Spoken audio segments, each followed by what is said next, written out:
All right, guys, we're here at Advantage Lumber. We're going to be talking about Western Red Cedar today.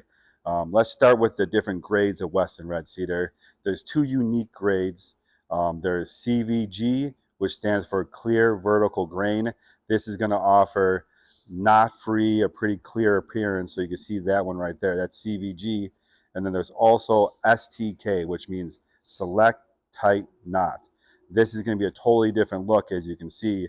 This is going to have some knots in them. They're not open knots, they're tight knots, but it's a totally different, more of a rustic look. And this has more of a clean, more of like a modern look that doesn't have the rustic look. So those are the two options. Then also at Advantage Lumber, we have a huge range of different cedar options. You can see back here, we have all the decking options. This is 5/4, and up top is 2x material you can use for railing, pergolas, things like that. Also, we have a huge range of other sizes and stuff like that.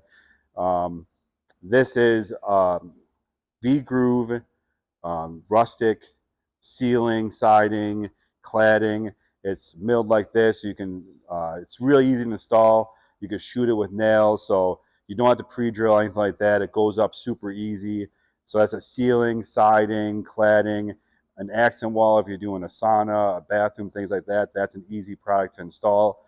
Also, we have 4x4s, beams, big beams, long beams, and if we don't have it in stock, you go to AdvantageLumber.com, contact us. We can special order any sizes, dimensional, decking, the two grades, AdvantageLumber.com, and we'll ship the cedar right to your job site.